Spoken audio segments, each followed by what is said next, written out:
आम देखा गत मास जनवरी आम सड़क सुरक्षा मास आम पालन करते आम उद्देश्य हूँ जे सड़क आम डिसिप्लिन केमती मेंटेन करवा तो road discipline is the must आपण जरिया मु जनसाधारण कहबी जे रोड डिसिप्लिन टाक निश्चित भाव आपण मैंने पालन करूँ जेहेतु रास्त सबु बयसर लोक मैंने अच्छा वयस्क अच्छा शिशु अच्छा युवक अच्छा महिला मैंने अच्छा समस्त शारीरिक क्षमता सामान नुह आम जदि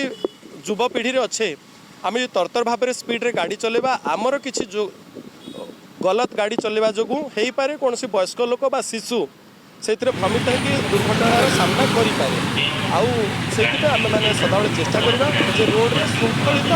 गाड़ी चालना कहा रोड डिसिप्लिन आपण जरिए मुझे रिक्वेस्ट आउ थे करी प्रत्येक गाड़ी चालकों को जे रोड डिसिप्लिन समस्ते पालन करूँ कहीं सड़क दुर्घटना जदि कौन मनीष निजर जीवन को हराए से केवल जड़े तांकर मृत्युवरण हुए ना भरसा कर आधार करके चलता परिवार आउ 5टा सदस्य मानकर भविष्य नष्ट हो जाए आमर से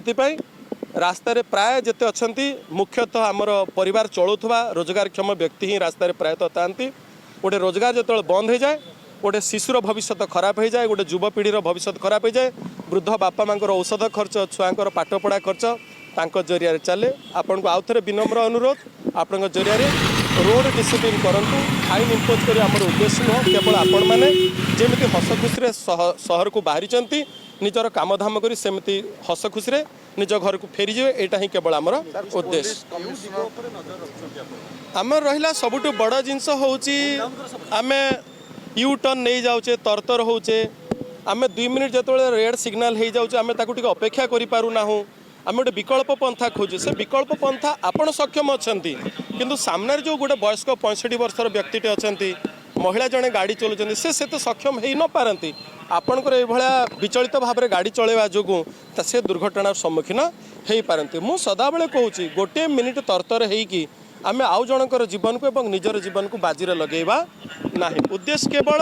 जमी हसिकी आप पदा को बाहरी सेमती हसिकी आपण मैंने घर को पुणी थे फेरतु आउ किसी उद्देश्य नुह आउ सिंपल जिनस है रास्तार जदि डिसिप्लिन आम अच्छे से सहरर मान और मर्यादा बहुत मात्रा बढ़ी जाए श्रृंखलित रास्ता देखिकी जो विदेश आसुवा लोक मैंने देखिए आम भुवनेश्वर सहर में लोक मैंने श्रृंखलित भाव में अच्छा